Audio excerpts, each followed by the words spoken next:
मुर्शिदाबाद में भारी बवाल चल रहा है, 3 लोगों की मौत हो गई है। ममता बनर्जी कह रही हैं कि पश्चिम बंगाल में हम इस कानून को लागू नहीं करेंगे। अखिलेश यादव भी इस कोशिश में है कि सरकार आए पलट देंगे। तेजस्वी यादव के लिए कूड़ा है। तमाम नेता अपने अपने तरीके से इस बात को कह रहे हैं। जो पीढ़ी दर पीढ़ी एक परंपरा चली आई, जो जिस बात का जिक्र आप कर रहे थे कि मुसलमानों में एक परंपरा शुरू हो गई है कि विरोध ही करना है।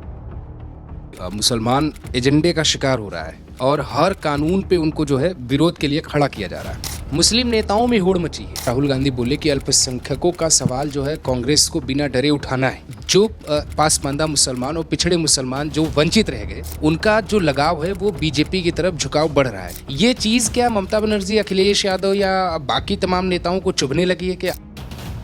पिछली बार जब CNRC का कानून आया तो शाहीन बाग की बिरयानी में विदेशी चंदे की बात आई। क्या देश को जलाने की फिर से साजिश है? क्या तोड़ने की साजिश है? वक्फ बोर्ड कानून आने के बाद देश भर में कई तरीके की राय बटी हुई है। मौलवी या वो भूमाफिया जिनकी जमीन जिन्होंने कब्जा कर रखी थी, सरकार के एक्शन के बाद जाने का डर सता रहा है। इसी कारण मुसलमानों के एक तबके को वो भड़काने का काम कर रहे हैं। दूसरा मुस्लिम वर्ग ऐसा है जो सरकार के कानून पे वाह जी वाह कह रहा है। हमारे साथ मुफ्ती साहब बैठे हैं, इस्लामिक स्कॉलर हैं। ये तमाम चीज़ें आपको बताएंगे और ये आपको समझाएंगे कि कैसे जो मोदी सरकार ने जो कानून पास किया है वक्फ बोर्ड पर, वो मुसलमानों का हक छीनने के बजाय हक को लौटाने का काम करेगा। बहुत बहुत स्वागत है आपका। हम तसल्ली से समझना चाहेंगे पूरी कहानी को। बहुत सारे लोग इसमें ये कह रहे हैं कि ये जो कानून है वो धार्मिक आज़ादी जो दी गई है संविधान के आर्टिकल 26 और 25, 21 और 14 की बात हो रही है, वो कैसे आम लोग कैसे समझ पाएंगे कि ये कोई धार्मिक आज़ादी पे कोई प्रतिबंध नहीं है, कोई बुलडोज़र नहीं चलने वाला है, कोई गैर कानूनी कानून नहीं है। अब मेरी बात सुनने के बाद मेरे ख्याल आपके व्यूवर्स सोचेंगे और गौर करेंगे इस बात पर कि क्या पिछले 70-72 सालों में वक्फ दान की गई प्रॉपर्टी का जिन लोगों के लिए दान की गई थी उनको उसका लाभ मिला है कि नहीं मिला है।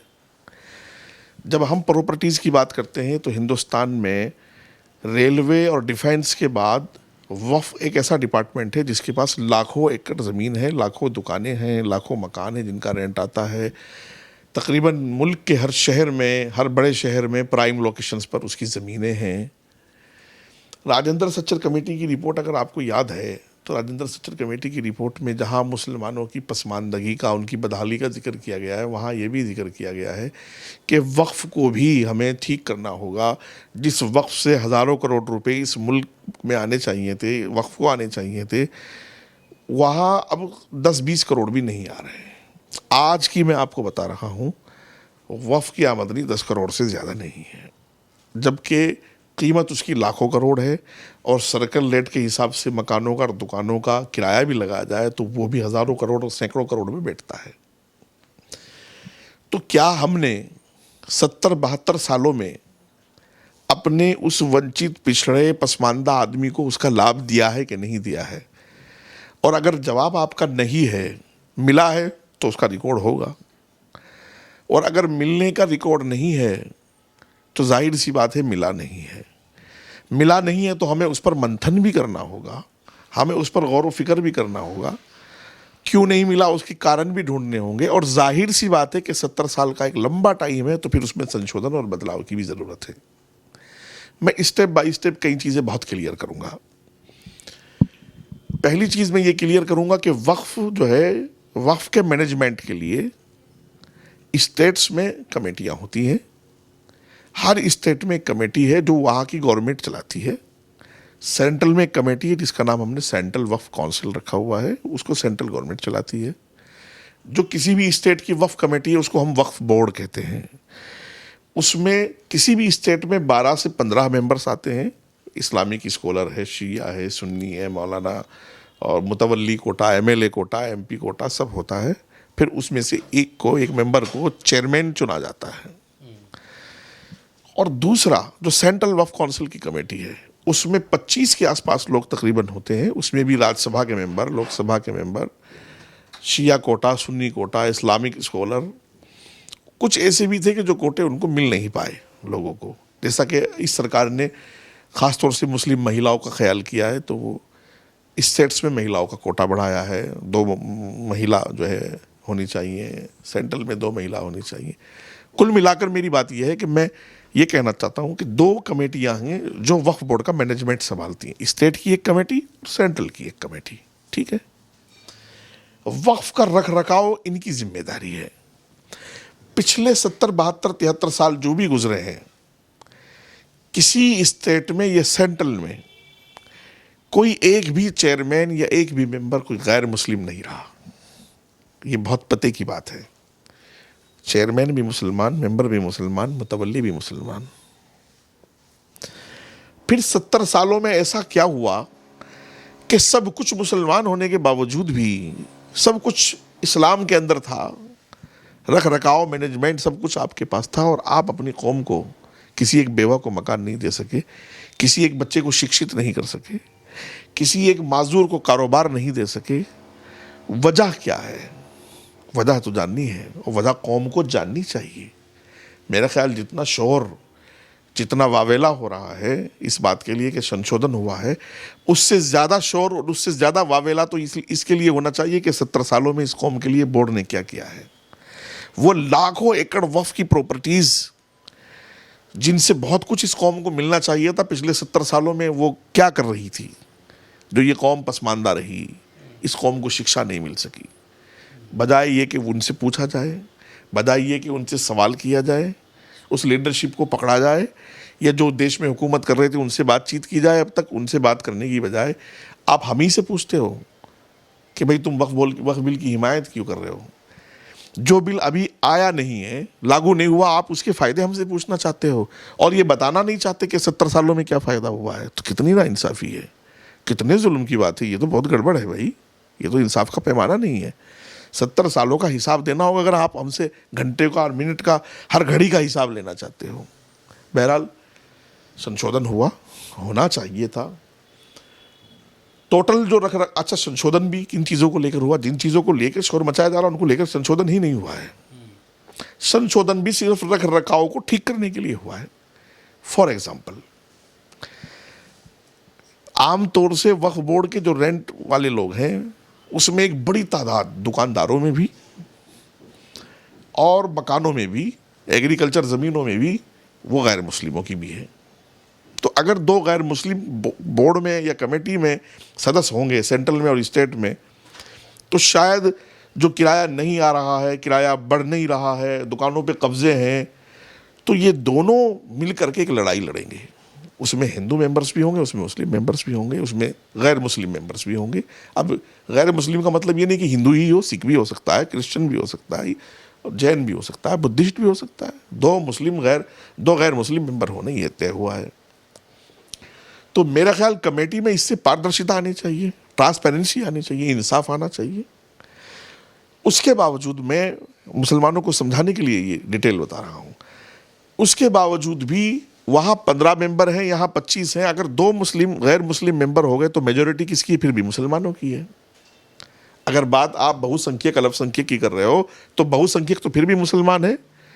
तो ऐसा तो है नहीं कि वो जो है सारे 2 गैर मुस्लिम 12-13 या 20-25 मुसलमानों को दबाएंगे वहाँ बैठ करके। ऐसा तो है नहीं। वो तो एक मैनेजमेंट, रख रखाव की बात है, तो सब मिल करके आगे बढ़ेंगे। अब आप ये बताइए, ये तो बात हो गई समझदारी की। मुर्शिदाबाद में भारी बवाल चल रहा है, 3 लोगों की मौत हो गई है। ममता बनर्जी कह रही हैं कि पश्चिम बंगाल में हम इस कानून को लागू नहीं करेंगे। अखिलेश यादव भी इस कोशिश में है कि सरकार आयत पलट देंगे। तेजस्वी यादव के लिए कूड़ा है। तमाम नेता अपने अपने तरीके से इस बात को कह रहे हैं। अब मुसलमानों को बरगलाया इसलिए जा रहा है ताकि मोदी को नीचे गिराया जा सके। वक्फ बोर्ड की वजह से नहीं, एक मुद्दा मिला है इस वजह से। मैं इसका भी जवाब दूंगा और अपनी पहली बात भी कंप्लीट कर लेता हूं, अगर आप मुझे इजाज़त देंगे, ताकि मैसेज क्लियर हो जाए। दूसरा, इन्होंने जो बहुत ज़्यादा शोर मचाया है, वावेला किया है, वो किया है कि उसमें डीएम का हस्तक्षेप बहुत ज़्यादा हो गया है। आज के वक्त में जो राजस्व विभाग, ज़मीन के जो मामलात का विभाग है, अगर वो सारी शर्तों के साथ ही वक्फ की ज़मीन दान की जाएगी, ली जाएगी और रेंट व किराए पर दी जाएगी, लीज पर दी जाएगी, तो वक्फ का फ़ायदा है कि नुकसान, मुझे ये बताएं सबसे पहले। तो जाहिर सी बात है फ़ायदा है, क्योंकि वक्फ के जितनी भी रेंट एग्रीमेंट आप उठा करके देख लीजिएगा, या तो वो किराया देते ही नहीं देते हैं, तो 100, 500, 200, 1000 ऐसे रुपये देते हैं। ज़्यादातर वक्फ बाय यूज़र को लेकर के बातें हो रही हैं। वक्फ बाय यूज़र कहते किसको हैं ये भी समझ लें। वक्फ बाय यूज़र ये है कि लंबे समय से एक प्रॉपर्टी जिसके कागज़ हो ना हो, इससे कोई बहस नहीं है कि वो वक्फ के लिए इस्तेमाल हो रही है। कोई मस्जिद है, कोई खानका है, कोई दरगाह है। सरकार ने क्लियर कर दिया है, अगर लंबे टाइम से प्रॉपर्टी वक्फ बाय यूज़र है तो सरकार उसको छेड़ेगी नहीं, बशर्ते कि वो सरकारी ज़मीन ना हो। अगर सरकार के पास उसके कागजात हैं तो फिर तो छेड़ेगी, वो जाहिर सी बात है। इतनी चीज़ें क्लियर होने के बावजूद भी अगर आप वावेला कर रहे हैं तो फिर दाल में काला ही नहीं, पूरी दाल काली है। इसका मतलब ये कि आप समझना नहीं चाहते हैं। जाहिर सी बात है, असदुद्दीन ओवैसी का एक स्टेटमेंट मैंने सुना कि जो है देश में असंवैधानिक तरीके से बिल पास हो गया है। इमरान मसूद भी यही भाषा बोल रहे हैं, ममता बनर्जी, और आपने कई नाम लिए हैं। मैं एक सवाल आपके माध्यम से पूछ लेता हूँ, उन्हीं सब से पूछ लेता हूँ, अगर ज़रूरत पड़े तो आप मुलाकात करें तो पूछ लेना कि भाई मुफ्ती साहब ने पूछा है।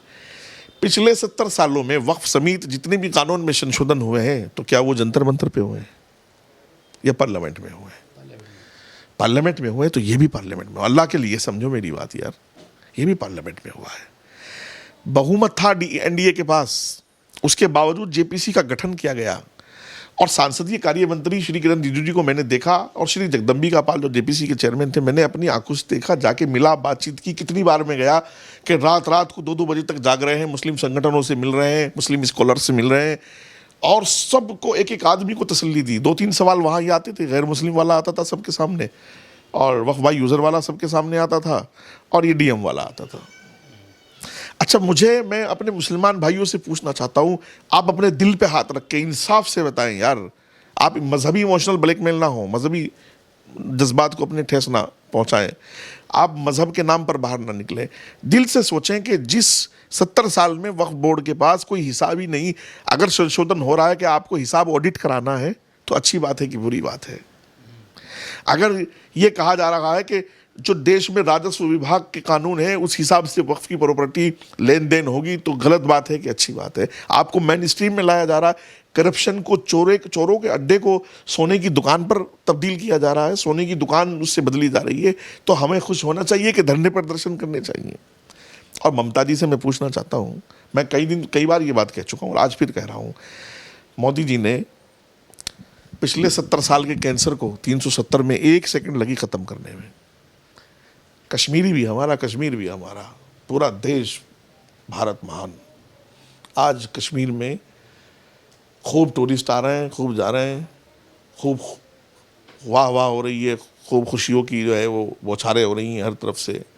कश्मीरी खुश है, हम बात करते हैं तो उसको रोज़गार, कारोबार सब मिल चुका है। तो क्या अगला कश्मीर भारत में ममता जी बंगाल को बनाना चाहती हैं? उनको अच्छा नहीं लग रहा कि पूरे भारतवासी सब एक कानून को तस्लीम करें? देश का लोकतांत्रिक मंदिर है हमारी लोकसभा, हमारी राज्यसभा। जनता ने उनको जनादेश दे करके भेजा है, चुन करके भेजा है। और अगर वो जनता के चुने हुए नुमाइंदे, जनता के चुने हुए लीडर, पार्लियामेंट के एमपीज और राज्यसभा के एमपीज अगर कानून में संशोधन नहीं कर सकते, तो क्या ममता जी असेंबली में करना चाहती कि सिर्फ बंगाल में होंगे सारे संशोधन? क्या तेजस्वी अपोजिशन में बैठ करके इस तरह की बात? और तेजस्वी, देखो राजनीति में सब बातें हो रही हैं, तेजस्वी को अपने पिताश्री का वो भाषण भी सुनना चाहिए जो उन्होंने कई साल पहले, 10 साल पहले पार्लियामेंट में दिया भी था, और चिट्ठी भी लिखी थी बाकायदा कि पटना में उन्होंने पूरी निशानदेही की थी कि पटना में फला ज़मीनों को जो है वक्फ बोर्ड की बेच दिया गया है, बर्बाद कर दिया गया है सारी। उन्होंने कहा था वक्फ बोर्ड में क्या क्या हो रहा है। अपने पिताश्री को से सीखे हैं, वो तो उनके गुरु भी हैं, पिताश्री भी हैं, उनके वारिस भी हैं। इसका मतलब क्या है? इसका मतलब सब जानबूझ करके हो रहा है। इसका मतलब देश में अराजकता फैलाना चाहते हैं आप। इसका मतलब एक समाज को सड़कों पर लाकर राष्ट्र के खिलाफ खड़ा करके, देश के खिलाफ खड़ा करके, अपने सनातनी भाइयों के खिलाफ खड़ा करके, इसका मतलब उस समाज को आप सबसे पिछले पायदान पर खड़ा करना चाहते हैं। उस समाज के आप हितैषी नहीं हैं अगर आप उसको भड़का रहे हैं, आप उस समाज के दुश्मन हैं, आप उसको शिक्षा से दूर कर रहे हैं, आप उस समाज पर मुकदमे लगवा कर उनकी नौकरियां खराब करना चाहते हैं, उन बच्चों का फ्यूचर अंधेरे में, अंधकार में डालना चाहते हैं। तो मैं कहता हूँ तेजस्वी, ये मुलायम सिंह के सुपुत्र जो हैं अखिलेश महोदय जिस तरह की बातें कर रहे हैं और ममता जी जिस तरह की बातें कर रही हैं, मेरे ख्याल मुसलमान को होशियार होकर के समझ लेना चाहिए कि वो मुसलमान के साथ क्या करना, मुसलमान को सड़कों पर लाना चाहते हैं। अगर मुसलमान सड़कों पर आ रहा है तो ओवैसी और मौलाना अरशद मदनी और तेजस्वी के भाई दूसरे तेज प्रताप और अखिलेश के बच्चे, इनको सबसे आगे होना चाहिए। ये खुद ऐसी में बैठेंगे और मेरी कौम के बच्चे लाठियाँ और डंडे पीटेंगे पुलिस से, और मेरी कौम के बच्चे जो है वो, चूँकि जब भीड़ होती है वो उग्र हो जाती है, उसका कोई लीडर नहीं होता, वो गाड़ियों में भिड़ जाए। वो जो मुर्शिदाबाद में हो रहा है वो देख रहे हो आप, जो कुछ हो रहा है, जो संभल में हुआ आपने देखा। तो जब भीड़ होती है फिर उसको भीड़ तंत्र कहते हैं हम लोग। तो इसका मतलब ये चाहते हो कि मुसलमान भीड़ की शक्ल इख्तियार करे, वो अपने आप को नुकसान पहुंचाए, अपने बच्चों को मरवाए, अपने ऊपर मुकदमे लगवाए, देश को नुकसान हो, राष्ट्र को नुकसान हो और अराजकता फैले और हिंदू मुस्लिम की दूरियां बढ़े। सिर्फ अपनी राजनीति के लिए इतनी घटिया हरकत आप मुसलमानों से कराना चाहते हो। और फिर साथ में ये पॉलिटिकल संगठन, जितने मुस्लिम संगठन है और पॉलिटिकल मुस्लिम लीडर है, ये सब ले लिए हैं आपने। जंतर मंतर पर जो आप बातें कर रहे हैं, मैंने कई इंटरव्यूज़ देखे हैं, आप भी शायद गए होंगे, जहाँ तक मुझे अंदाज़ा है। इतना तक मुझे जिम्मेदारी के साथ मैं कह रहा हूँ कि जो प्ले कार्ड उनके हाथ में दिया गया था वो पढ़ना भी नहीं जानते थे लोग। उनको सिर्फ ये कह करके लाया गया कि तुम्हारी मस्जिदें, तुम्हारे कब्रिस्तान, तुम्हारे दरगाह, तुम्हारी खानकाहें सब ख़त्म होने के लिए वजूद की लड़ाई लड़नी है। वो मुसलमान बेचारा है, वो अपने मज़हब से मोहब्बत करता है, अपने अल्लाह से, अपने रसूल से मोहब्बत करता है, अपनी शरीयत से मोहब्बत करता है। वो मस्जिदों की और खानकाहों की मोहब्बत में आ गया। उसको पता नहीं कि बिल में मस्जिद खानकाहों का जिक्र ही नहीं है, मस्जिद खानकाहों को लेकर बिल में कोई बात ही नहीं की गई। आपको याद होगा सीए जब लागू हो रहा था तो शाहीन बाग हो रहे थे जगह जगह। आपको ये भी याद होगा कि यही वो सब मोहरे और चेहरे हैं जो सीए में कहते थे नागरिकता जाएगी। कितने मूर्ख थे। आज 4 साल 5 साल बाद मुसलमान को पता चला कि सीए नागरिकता देने का कानून था, लेने का था ही नहीं है। किसी मुसलमान को कोई परेशानी नहीं है। और कितना झूठ फैलाया था, याद है आपको? डिटेंशन कैंप बन गए हैं, मुसलमानों को ट्रकों भर भर के भेज दिया जाएगा, कोई पूछा नहीं जाएगा, ज़मीन हिंदू कब्जा लेंगे, फला कर लेंगे। ऐसी अराजकता मैंने कभी नहीं देखी। मेरी माँ बहनें जो घरों में सिर्फ अपने रहती हैं, उनको बाहर का नहीं पता, वो भी परेशान होती। और यही वक्फ के साथ हुआ है। एक छोटे बच्चे से लेकर के एक बूढ़े 70-80 साल के बूढ़े तक का इस्तेमाल कर लिया है। मस्जिदों के सामने QR कोड लगा दिए हैं, छोटे छोटे बच्चों से प्ले कार्ड लेकर के धरने प्रदर्शन कराए हैं। क्या मुझे मालूम नहीं कि देश को किस तरफ ले जाना चाहते हैं ये मुस्लिम लीडरशिप। और मैं मुसलमानों से अपील करता हूँ कि ये मुस्लिम लीडरशिप भी ये पॉलिटिकल मुस्लिम लीडरशिप है। समझो यार, ये विपक्ष के लोग हैं, समझो। मोदी जी को ये, मुझे एक बात बताइए, इस देश में हम और सनातन और सिख और ईसाई सब मिलजुल करके रहते हैं। देश में हज़ारों जगह ऐसी हैं कि जहाँ मंदिर मस्जिद साथ है, जहाँ मस्जिद गुरुद्वारे साथ हैं, जहाँ मंदिर गुरुद्वारे साथ हैं। यार कोई तकलीफ नहीं है किसी को, सब अल्लाह के इबादत खाने हैं। हमें सब में अल्लाह को और ईश्वर को ही याद करना है। हमने सब उसी की पूजा, उसी की इबादत के लिए बनाए हैं। तो हम गुरुद्वारे की भी रखवाली करें, हम मंदिर की भी रखवाली करें, हम चर्च की भी रखवाली करें और मस्जिद की भी रखवाली करें। ये हिंदुस्तान है। ये हिंदुस्तान नहीं है कि साहब जो है हम तो गैर मुस्लिम को नहीं रखेंगे। अच्छा, मुझे एक ताज्जुब होता है, वही बात जब अपने मोहल्ले पड़ोस में गैर मुस्लिम कर रहा होता है तो शादी में, ब्याहों में, मरने में, जीने में, कारोबार में, बिजनेस में, ख़रीद में, फ़रोख्त में कोई दिक्कत नहीं है। और जहाँ मज़हब की बात आएगी तो गैर मुस्लिम से कोई मतलब नहीं है। जहाँ चुनाव की बात आएगी तो बीजेपी को जिताना कुफ्र है और कांग्रेस को लाना इस्लाम है। ये घटिया राजनीति है। मैं मुसलमानों से अपील करता हूँ इस घटिया राजनीति में ना पड़े, सिर्फ तालीम की तरफ ध्यान दें, शिक्षा की तरफ ध्यान दें। मोदी जी ने जितनी योजनाएं इस देश में चलाई हैं, 125 करोड़ देशवासियों में कोई फ़र्क नहीं रखा है। आप किसी भी योजना को उठा लीजिए, 30% से कम लाभार्थी मुसलमान नहीं मिलेगा आपको। जनधन योजना में, आयुष्मान में, मकान में, सिलेंडर में, जहाँ आपका जी करे यार, बहुत हज़ारों सैकड़ों योजनाएं हैं। जहाँ आपका दिल चाहे वो योजना उठा लें। हर डिस्ट्रिक्ट में आप मुआयना कर लें, 30% से ज़्यादा ही लाभार्थी मुसलमान मिलेगा। तो वो तो सबका साथ, सबका विकास, सबका विश्वास, सबकी तरक्की। मोदी जी इस दौड़ में नहीं है कौन हिंदू है कौन मुसलमान है, ये समझ ही नहीं रहे हैं। ये गलतफहमी का शिकार हैं लोग। मोदी जी इस दौड़ में है कि राष्ट्र सुपर पावर कैसे बने, भारत को सबसे ऊपर के पायदान पर कैसे ले जाके खड़ा किया जाए, भारत को तरक्की, सम्मान, इज्जत देने में हम दुनिया का सबसे ऊंचा मुल्क कैसे बनाया जाए। मोदी जी तो इस दौड़ की बात कर रहे हैं। मोदी जी हिंदू मुस्लिम सिख इसमें नहीं उलझे हुए हैं। इसलिए उनका सपना है कि देश जब तरक्की करेगा, जब देशवासी तरक्की करेंगे, कोई पिछड़ा ना रहे।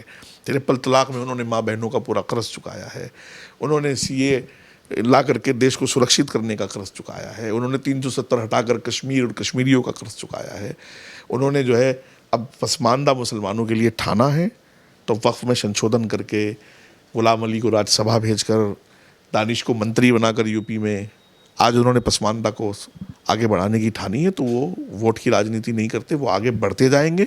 और पसमानदा मुसलमान इसको समझ रहा है कि ये मज़हब की राजनीति बहुत हो चुकी है, अब हम मज़हब के नाम पर ब्लैकमेल नहीं होंगे। इसलिए आपने देखा भी होगा कि मुसलमान उस जिस तरह ये भड़का रहे हैं, जितनी तेज़ी के साथ ये मुसलमान को सड़कों पर लाना चाहते हैं, मुसलमान उस हिसाब से नहीं आ रहा है। मुसलमान समझने की कोशिश कर रहा है, कहीं ना कहीं उसको मजबूर किया जा रहा है मस्जिद कब्रिस्तानों के नाम पर, लेकिन वो समझ रहा है। और मैं आपके माध्यम से अपील करूंगा कि वो समझे और एक परंपरा छोड़ दें। हम लोग हमने क्यों ठान लिया है कि हम हर हाल में सरकार के खिलाफ खड़े होंगे, या हर हाल में जो सरकार देश में कर रही है वो कुछ गलत है। हम इंसाफ के नज़रिए से भी देखें, सही को सही कहने की ताकत रखें, गलत को गलत कहने की ताकत रखें। और यार मुझे तो ना बड़ा ताज्जुब होता है, जब वक्फ बोर्ड के मसले में देखता था तो ट्रिब्यूनल के सामने पावर है। मैंने बात रखी है, मैंने बहुत समझाया लोगों को, किसी भी स्टेट में आप यूपी में, बिहार में, राजस्थान में जब जाएंगे तो वक्फ ट्रिब्यूनल जो है वो कैपिटल में है, जहाँ वक्फ बोर्ड का ऑफिस है वहाँ वक्फ ट्रिब्यूनल है।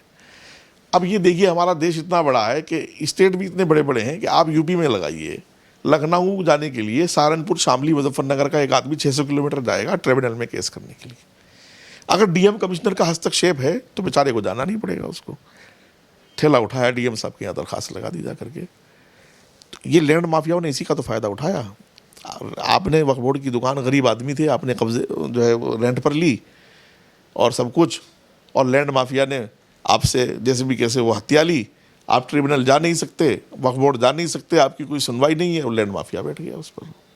आज डीएम का हस्तक्षेप होगा, राजस्व विभाग के कानून लागू होंगे, तो ये सब इंसाफ का पैमाना ऊंचा होगा।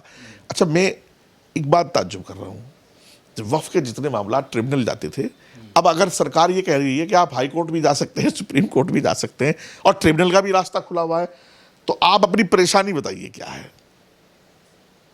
ये परेशानी बताइए क्या है। गलत बात है ये।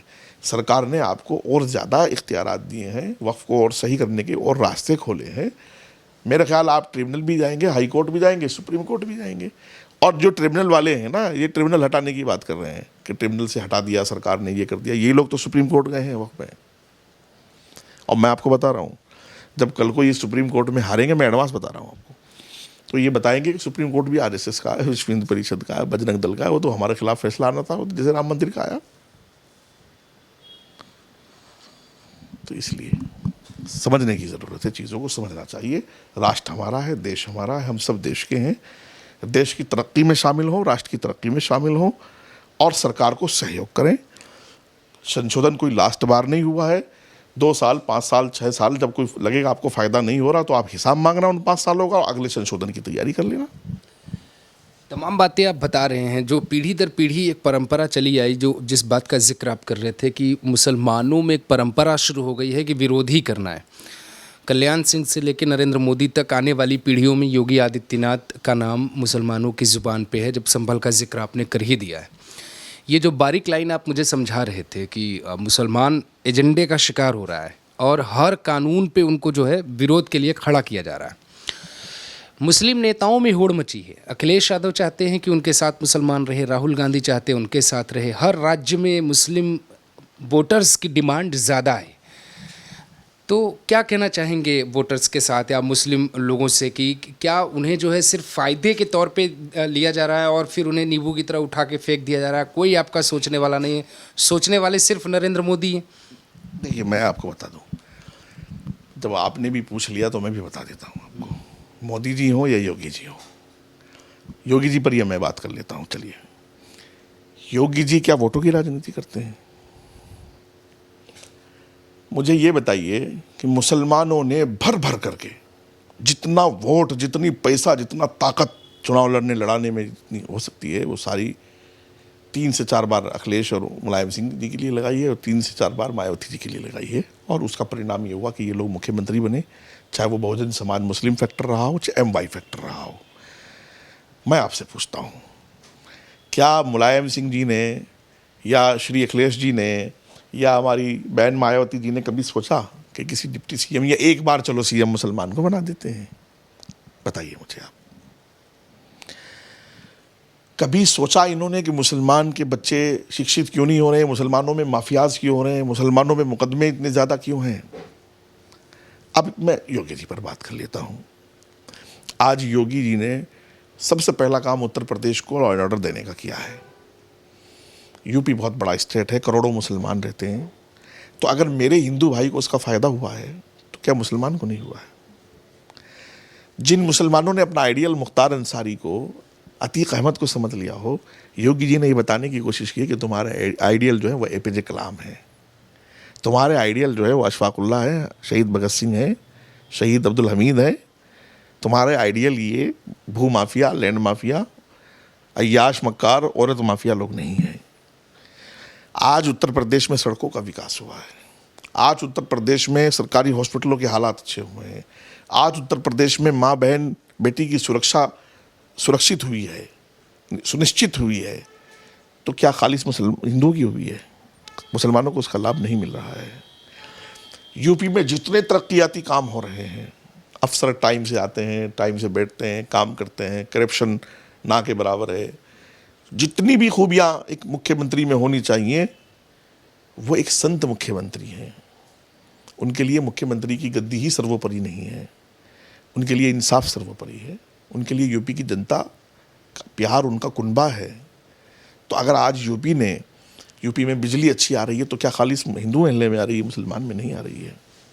यूपी में सड़कें बहुत शानदार हो गई हैं तो क्या खालिस हिंदुओं के लिए हुई, मुसलमान के लिए? यूपी में भी जितनी चाहे योजनाएं आप उठा करके देख लिए, राशन से लेकर के दवाई तक, सबसे ज़्यादा लाभार्थी आपको मुसलमान मिलेगा, अपनी आबादी से भी ज़्यादा मिलेगा। और फिर योगी जैसा ईमानदार मुख्यमंत्री, संत मुख्यमंत्री, वो तो वैसे भी देखो, मैं आपको बताऊं, धार्मिक है। मैं बहुत मोहब्बत, बहुत मान सम्मान मेरे दिल में उनका है, और मैं समझता हूं कि वो ऐतिहासिक मुख्यमंत्री हैं, चूँकि ईमानदारी में इतिहास में नाम लिखा जाएगा योगी जी का। दावा करता हूं आज मैं कसम खा करके आपके चैनल पर, अगर कोई एक चाय का कप, एक पानी का गिलास भी योगी जी पर साबित कर दे तो सज़ा हम पाएंगे। दूसरी एक बात यह है जो योगी जी के लिए चलाई जाती है कि वो बुलडोज़र की राजनीति करते हैं। वो माफियाज जो जुल्म करने में हिंदू ना देखते हो, मुसलमान ना देखते हो, बहन बेटी ना देखते हो, गरीब ना देखते हो, पसमानदा पिछड़ा ना देखते हो, दलित ना देखते हो, अगर बुलडोज़र की कार्रवाई नहीं होगी तो ये समझ लीजिएगा, अगर बुलडोज़र की कार्रवाई नहीं होगी तो ये समझ लीजिएगा कि वो माफियाज जो हैं वो अपने आप में और ज़्यादा बड़े माफिया बनेंगे। वो राष्ट्र का, वो स्टेट का, और लोगों का, गरीबों का, मजलूमों का और नुकसान करेंगे। इसलिए बुलडोज़र की कार्रवाई, मैंने पहले भी कहा, कई टीवी चैनल्स पर कहा, फिर कह रहा हूँ कि बुलडोज़र की कार्रवाई बहुत ज़रूरी है और होनी चाहिए। और दूसरी बात यह है, मैंने योगी जी की कुछ खास बातें नोट की हैं। पिछले 7-8 सालों का जो यूपी का अरसा गुजरा है, उस यूपी में, जिस यूपी में हम पैदा हुए थे, जब हम साउथ इंडिया में जाकर के यूपी की बात करते थे तो एक भय का और एक खौफ का माहौल था। अरे भाई यूपी वाले लोग हैं, अरे भाई यूपी में इन्वेस्टर तो फिर कहाँ से आता, यूपी में बिजनेस तो फिर कहाँ से आता। आज योगी जी ने यूपी को इज्जत और सम्मान दिलाया है। आज वहाँ लॉ एंड ऑर्डर मजबूत है, माफियाज ख़त्म हुए हैं, इन्वेस्टर आ रहे हैं और यूपी का नाम आज सम्मानित अंदाज में लिया जाता है। मैं तो इसके लिए योगी जी के लिए दुआ भी करूँगा, मेरी नेक तमन्नाएं हैं उनके लिए, नेक ख्वाहिशात हैं, और अल्लाह ताला उनको हमेशा सलामत रखे और वो यूपी के हुक्मरान बने रहें और आगे बढ़ें, खूब तरक्की करें, खूब इज्जत पाएँ, स्वस्थ रहें। मेरी तो खूब सारी, ढेर सारी दुआएँ उनके लिए हैं, बहुत खुश है दिल उनसे। आज हम जो है हर तरीके का हमारी माँ बहनों ने सम्मान पाया है। माफियाओं का खौफ आज उत्तर प्रदेश में, आप जिस तरह अपने खेत में मोटर भैंस या खेत का जो भी सामान है वो छोड़ करके आएंगे, अगले दिन वैसा ही पाएंगे, कोई चोरी करने वाला नहीं है। आज उत्तर प्रदेश के हालात बेहतर हुए हैं, शानदार हुए हैं, भुखमरी उत्तर प्रदेश में ख़त्म हुई है। अगर फिर भी हम योगी जी को आज विरोध करना चाहते हैं तो हमसे ज़्यादा बदकिस्मत कोई नहीं है। हमें योगी जी का सहयोग करना चाहिए और उनके लिए दुआएं करनी चाहिए। और हज़ारों माँ बहनों को, मैंने मुसलमान को देखा है कि वो योगी जी को दुआएं देती है। अब यूपी में अगर हम बात करें, योगी आदित्यनाथ की बात हो गई है, तो बर्क साहब और इकरा हसन एक भाषण पढ़ती हैं सदन के भीतर। इकरा हसन ये कहती हैं कि एक विधवा महिला उनके पास आई और वो ये पूछ रही थी कि अब वो कहाँ रहेगी क्योंकि वक्फ बोर्ड पे कानून आ गया। बर्क साहब सदन में ये कह रहे थे कि मुसलमान इस देश का मालिक है, नौकर नहीं। तो ये सवाल ही क्यों आया? ये सवाल कहाँ से आया कि मुसलमान नौकर नहीं? नौकर तो मुसलमानों को बनाने के पीछे ऐसे ही नेता शामिल हैं, सब जानते हैं। तो बर्क साहब क्या खुद को मालिक कह रहे थे? क्या कहना चाहते थे, मैं समझना चाहूँगा। इकरा जो कुछ पार्लियामेंट में कह रही होंगी, मैंने नहीं सुना वो, लेकिन आप बता रहे हैं, मैं उनसे पूछना चाहता हूँ। उनके फादर भी कई बार के सांसद हैं, माँ भी सांसद रही हैं, वो खुद बन गई हैं, भाई एमएलए है। कभी क्या किस तरह की बातें हो रही हैं मुझे इस बात से बारे, कभी क्या किसी वक्फ बोर्ड ने किसी विधवा को मकान दिया है? दिया है तो उसका रिकॉर्ड होना चाहिए, पता होना चाहिए हमको। इसका मतलब हम गलत ही बनाएं। दिया ही नहीं तो वो विधवा को बल्कि खुशी होना चाहिए कि अब हमें मकान मिल सकता है, हमें मकान मिल सकता है, विधवा को खुश होना। तो ये झूठी कहानियाँ वो पार्लियामेंट में ना सुनाएं। रही बर्क साहब की बात, अब ये वही सपना पाले हुए हैं कि 700 साल मुगलों ने हुकूमत की है, इतने साल फलाने ने की है, ढिमके ने की है। हम मुसलमान न मालिक हैं न नौकर हैं, हम इस देश के वासी हैं। जैसे सनातन के लोग, जैसे सिख, जैसे ईसाई, जैसे और मज़हब के लोग इस देश के वासी हैं, जैसे इस देश के बाशिंदे हैं, इस देश में तो पैदा हुए हैं, पले बड़े हैं, इतना ही मुसलमान भी पला। जितना सम्मान सबका है इतना मुसलमान का है। तो ये मालिक और नौकर की बातें नहीं होनी चाहिए, बल्कि इस बात की होड़ होनी चाहिए कि जब सनातन के लोग देश में देश के सम्मान के लिए कुर्बानियाँ दे रहे हैं, हम भी देंगे। सिख लोग कुर्बानी दे रहे हैं, हम भी देंगे। ईसाई आगे जा रहे हैं तो हम भी जाएंगे। और अपने आप को मैं समझता हूँ, अगर मेरे से कोई पूछे तो हमें तो अगर देश में नौकर बनने का भी मौका मिले तो ये देश हमारा है। बहुत खुशबूदार देश है, बहुत मोहब्बत वाला है। ना पूरी दुनिया में ऐसी हवा है, ना पूरी दुनिया में ऐसी मिट्टी है, ना पूरी दुनिया में ऐसा पानी है। अगर इस देश में, इस सांस्कृतिक में, इस कल्चर में हम लोगों को नौकर बनने का भी मौका मिले तो कोई, मेरा ख्याल, स्वाद की बात है, कोई घाटे का सौदा नहीं है। इसलिए मैं कहता हूँ ये नौकर, मालिक, ऊंचा नीचा, ये तो मुसलमानों में अब तक करते रहे ना। भाई ये सैयद है, ये जोलाहा है, ये तेली है, ये फलाना है। भाई अशराफ ही का तो कब्ज़ा है ना, पदों पर भी, मजहबी चीज़ों पर भी, सब जगह इन्हीं का कब्ज़ा है। और तकलीफ ही तो इस बात की है कि जिस मुसलमान को, जिस तेली जोलाए फ़कीर को इन्होंने नौकर बना के रखा हुआ था चौधरियों ने, आज मोदी जी कह रहे हैं कि ये नौकर नहीं, ये भी देश में मालिक हैं आपकी तरह। तो यही तो लड़ाई है, दुकान बंद होने की लड़ाई है, रोज़ी रोटी छिन जाने की लड़ाई है। और अपनी मान सम्मान जो इनको सलाम दूर से चाहिए था, छोटी कौमों का, पसमानदा और रजील कौमों का, और फिर ऊपर से उनको पिछड़ा भी बताते थे, ऊपर से कमीन और जलील भी बताते थे। अब वो लोगों ने सलाम इनको बंद कर दी। उनको पता है मोदी जी की सरकार है, सलाम की ज़रूरत नहीं पड़ेगी, ये कुछ नहीं कर पाएंगे।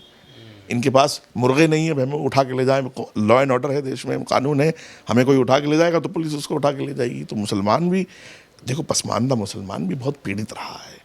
जो ये बातें कर रहे हैं ना बैठ करके पार्लियामेंट में, कभी ये इस पर बात नहीं करेंगे कि यहाँ का पसमानदा पिछड़ा मुसलमान किसकी वजह से पीड़ित है। राजेंद्र सच्चर कमेटी की रिपोर्ट ने इनको आईना दिखाया है कि मुसलमान शिक्षा में, कारोबार में, बिजनेस में दलितों से भी कहीं ज़्यादा बदतर है। आईना दिखाया है, कोई देखे तो सही। अच्छा, शोर तो मचाया कि राजेंद्र सच्चर कमेटी की रिपोर्ट और उसकी जो सिफारिशात हैं वो लागू की जाएं।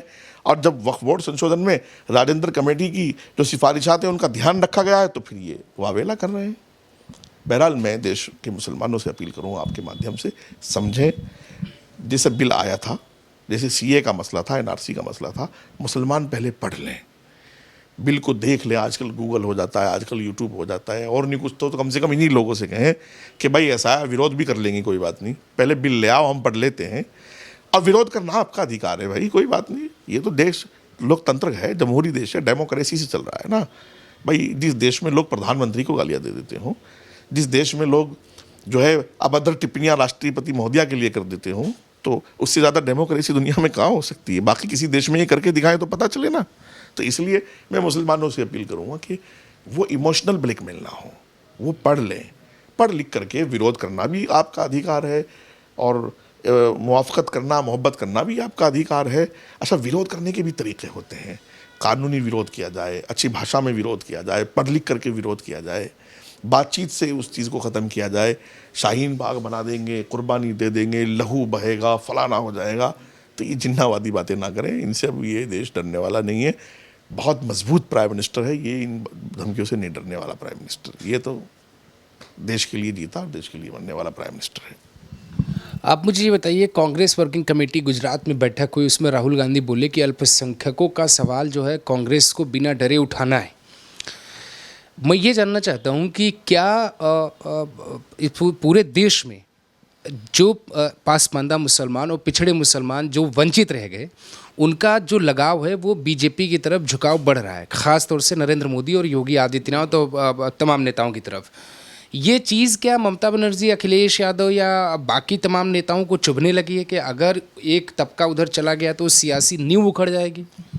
देखिए, इसलिए ये विरोध की बातें कही जा रही, इसलिए शाहीन बाग की बातें कही जा रही। हर इलेक्शन में वोट मांगने से नहीं, मुसलमान योजनाओं का लाभ उठाकर इंसाफ और सरकार की ट्रांसपेरेंसी देख करके, पारदर्शिता देख करके सरकार के करीब आ रहा है। हर बार परसेंटेज बढ़ रहा है, आप देख लेना। तो जाहिर सी बात है, भय तो इनमें होगा जो पिछले 70 सालों से इनको इस्तेमाल कर रहे थे अपने मुख्यमंत्री बनने के लिए। अपने भाई मुलायम सिंह जी की सरकार आई तो सारा खानदान तो मुख्यमंत्री था, चाचा क्या, भतीजे क्या, एमएलसी, एमपी, लोकसभा, राज्यसभा, प्रधान, मुखिया, कोई ओहदा छोड़ा नहीं था मुसलमानों के दम पर। बहन जी ने भी अपने खूब 4 बार मुख्यमंत्री रही हैं, खूब मज़ा लिया है मुसलमानों के दम पर। कांग्रेस ने 50 साल देश में मुसलमानों को अगवा करके रखा है और उनसे, उन हिंदू भाइयों से डराया है जो हिंदू भाई सच्चा प्यार करने वाले हैं, जो हिंदू भाई उनके पड़ोसी हैं, जो हिंदू भाई उनके कारोबार करते हैं, उनके गमी के, उनकी खुशी के शरीक हैं। उन हिंदू भाइयों से 50 साल कांग्रेस डराती रही है। और आज ये कहते हैं कि तुष्टीकरण की राजनीति नहीं होनी चाहिए। भाई बहुसंख्यक, आपको आवाज़ क्यों उठानी पड़ रही है? 45-40 साल से ज़्यादा आपने इस देश में हुकूमत की है और बहुसंख्यक को तुमने दलितों से बदतर कर दिया, फिर भी आवाज़ उठाने की बात करते हो। भाई सरकार में थे, आज बहुसंख्यक जो है वो मौज में होता। अगर आप चाहते, बहुसंख्यक तालीम में आगे होता, कारोबार में आगे होता, नौकरियों में आगे होता। अरे आपने पिछड़ा बनाया है उसको बाकायदा। आपने कुछ मुस्लिम लीडरों से मिल करके, आपने कुछ मुस्लिम संगठनों से मिल करके सिर्फ उन्हीं को राज्यसभाएँ दी हैं, उन्हीं को पैसा दिया है, उन्हीं के बड़े बड़े ऑफिस बनवाए हैं, उन्हीं को बड़े बड़े बंगले और कारें मिली हैं, उन्हीं को Z+ की सिक्योरिटियाँ मिली हैं और बस मुसलमान ब्लैकमेल हुआ है। पिछड़ा मुसलमान और पिछड़ा होता गया है, अगड़ा मुसलमान और अगड़ा होता गया है। ये कांग्रेस ने किया है। तो अब तो राहुल को और ममता को खौफजदा मोदी जी से होना। और मोदी जी, मैं बता दूं आपको, वोट की राजनीति वो ना आज करते हैं ना कल करेंगे। ना योगी जी वोट की राजनीति करते हैं ना कल करेंगे। मुसलमान ने पिछली सरकार में एक वोट नहीं दिया था, लाभ पूरा उठाया था। इस बार मुसलमान ने 12%, कहीं 10%, कहीं 7% वोट दिया है, लाभ 30%, 40% ऐसे उठाया है। ना मोदी जी वोटों में विश्वास करते हैं ना योगी जी करते हैं। देश सर्वोपरि है, स्टेट सर्वोपरि है, राष्ट्र सर्वोपरि है और सबका भला हो, ये मन में है। बस इससे ज़्यादा और कुछ नहीं है। ना इससे ज़्यादा ईमानदारी दुनिया में कोई हाकिम कर सकता और ना ऐसा हाकिम इनको मिलेगा। मुल्क में जिस तरह की हुकूमत होनी चाहिए थी 70 सालों में पहले, और फिर वो मुल्क सोने की चिड़िया बनता, ऐसी अब 70 सालों के बाद, 50-60 सालों के बाद हुकूमतें आई हैं। हम धन्यवाद करते हैं सभी लोगों का। ख़ास तौर से मैं वक्फ कानून को लेकर मोदी जी का भी शुक्रगुजार हूँ और योगी जी का भी शुक्रगुजार हूँ कि उन्होंने आज यूपी में माँ बहनों को जीने का मौका दिया है। माँ बहनों को सम्मान जो है सुरक्षित है, उसका मौका मिला है। आज हमारे जानवर, हमारी खेत के सामान, हमारे कारोबार के सामान, हमारी दुकानें महफूज है, वरना शाम भी नहीं उठती थी, सब कुछ लुट जाया करता था। माँ बहनों के कान और गले महफूज नहीं थे। तो हम धन्यवाद करते हैं योगी जी का भी। बहुत कड़ी मेहनत, बहुत कड़ी लगन, रात दिन पूरी टीम को साथ लेकर वर्क करना, अफसरों को इस बात के लिए मजबूर करना कि वो सब चीज़ें बिल्कुल पानी की तरह साफ़ रखें। बहुत बहुत धन्यवाद के पात्र हैं। बहुत दुआएं योगी जी के लिए भी, बहुत दुआएं मोदी जी के लिए भी। एक आखिरी सवाल आपसे मेरा ये है कि चूँकि शाहीन बाग में हम लोग बैठे हैं, पिछली बार जब CNRC का कानून आया तो शाहीन बाग की बिरयानी में विदेशी चंदे की बात आई। चूँकि आप इस्लामिक स्कॉलर हैं, मुफ्ती भी हैं, तो आपके कान में तमाम बातें आती होंगी। क्या देश को जलाने की फिर से साजिश है? क्या तोड़ने की साजिश है? क्या मुसलमानों को फिर से मोदी से दूर करने की कोशिश के लिए भारत के खिलाफ खड़ा करने की एक राजनीति चल पड़ी है? देखिए, कोशिश तो पूरी जारी है। मैं समझता हूँ कि अगर ये हम मान लें कि ये जलाने की कोशिश नहीं कर रहे हैं, लेकिन ये तो इनको पता है कि जब भीड़ तंत्र होगा तो फिर सब कुछ जलेगा। ये इनको पता है कि जो फोर्सेस हैं, पैरामिलिट्री फोर्सेस हैं, या पुलिस हैं या हमारे और दूसरे फोर्सेस हैं, वो सब भी हमारे भाई हैं, हमारे बच्चे हैं, हमारे बंधु हैं। उनको पता है कि आपस में भिड़ेंगे। उनका काम लॉ एंड ऑर्डर को मजबूत रखना है। उनका काम है राष्ट्र को महफूज रखना, सुरक्षित करना। इनका काम है आग लगाना, दंगा करना, पत्थर बरसाना। तो जाहिर सी बात है, इनको पता है कि जब इस भीड़ का कोई भाई शाहीन बाग में, मैं आज आपको ये बता देता हूँ। चलिए, जब शाहीन बाग हुआ तो मैं हुकूमत के कुछ बड़े लोगों के पास गया। मैंने कहा भाई इस मसले को सुलझाओ। उन्होंने कहा मुफ्ती साहब आप 10 आदमी चुन करके ले आइए, हम बात करेंगे। देश के 1 नंबर 2 नंबर की बात कर रहा हूँ मैं। तो मैं गया, मैंने यहाँ 1 हफ्ता कोशिश की शाहीन बाग में ढूंढने की कि इस धरने का लीडर कौन है। यकीन करिएगा, हर 10 आदमियों 15 आदमियों का ग्रुप आता था, हर 2 घंटे 4 घंटे में वो कहता था ये हमने बिठाया, वो कहता था हम इसका कोई जिम्मेदार नहीं था, ये किसी की लीडरशिप में नहीं था। और ये सब कुछ बूढ़ियों पर, कुछ बच्चों पर आधारित था, कुछ हमारी माँ बहनों पर आधारित था सब। और चंदा कोई और जो है, चंदे का धंधा कोई और कर रहा था शीशे के पीछे बैठ करके। और बाद में दिल्ली पुलिस ने सबका इलाज भी किया, कुछ बच गए, कुछ बीजेपी में जाकर बच गए। तो बीजेपी भी कभी कभी गड़बड़ कर देती है ना, देखती नहीं है, तोलती नहीं है। कई तो CA/NRC के मुजरिम जो है वो बीजेपी में टहल रहे हैं अभी भी।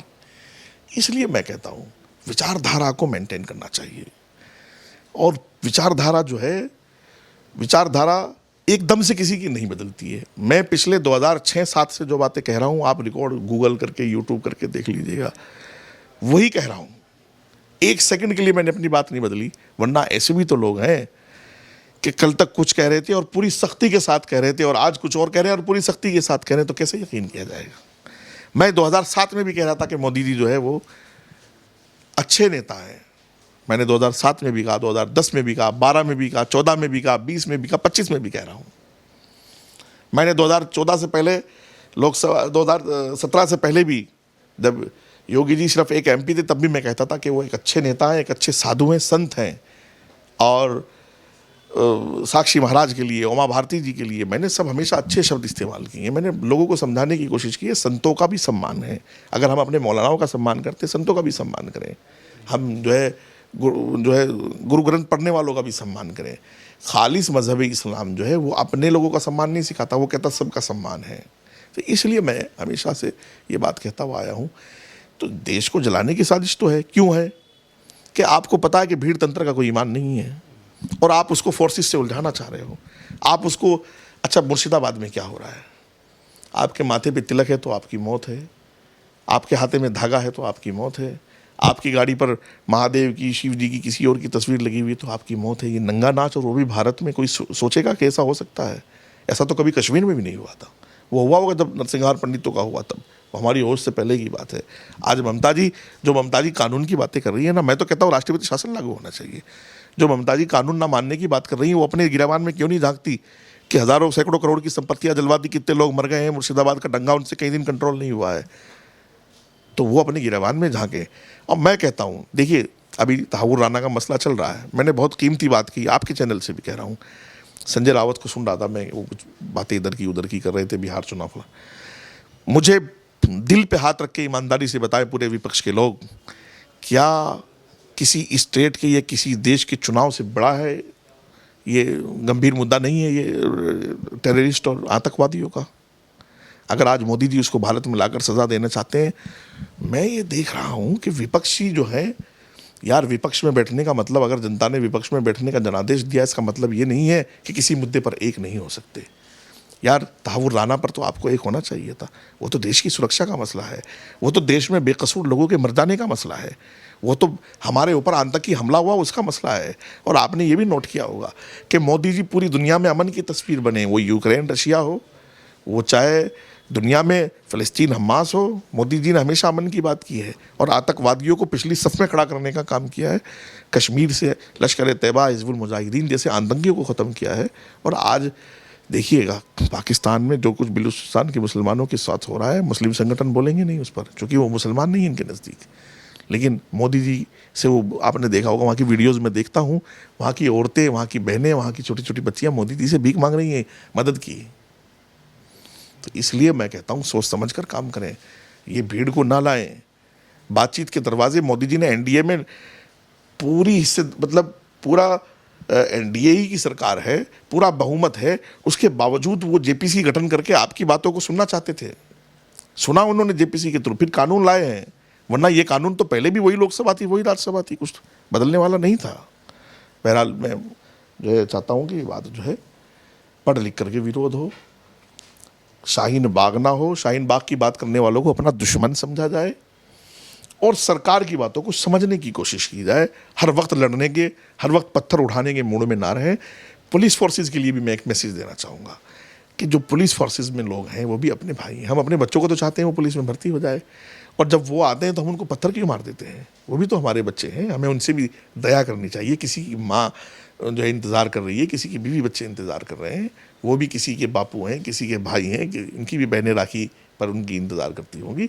सब बातें सोचें, अपने दिल के अंदर रहम करें। इस्लाम रहम का मज़हब है, इस्लाम रहम, अल्लाह ताला ने कहा, रसूलुल्लाह सल्लल्लाहु अलैहि वसल्लम की हदीस है, फरमाया कि तुम ज़मीन वालों पर रहम करो, आसमान वाला तुम पर रहम करेगा। इसी पर मैं अपनी बात ख़त्म करूँगा। धन्यवाद आपका। जाहिर तौर पे विरोध के बीच तमाम ये विश्लेषण की बातें आप सुन रहे थे, बता रहे थे मुफ्ती साहब कि कैसे वक्फ बोर्ड पर सियासत हो रही है और मुसलमानों को शाहीन बाग का हिस्सा नहीं बनना चाहिए। बहुत बहुत शुक्रिया आपका बातचीत करने के लिए।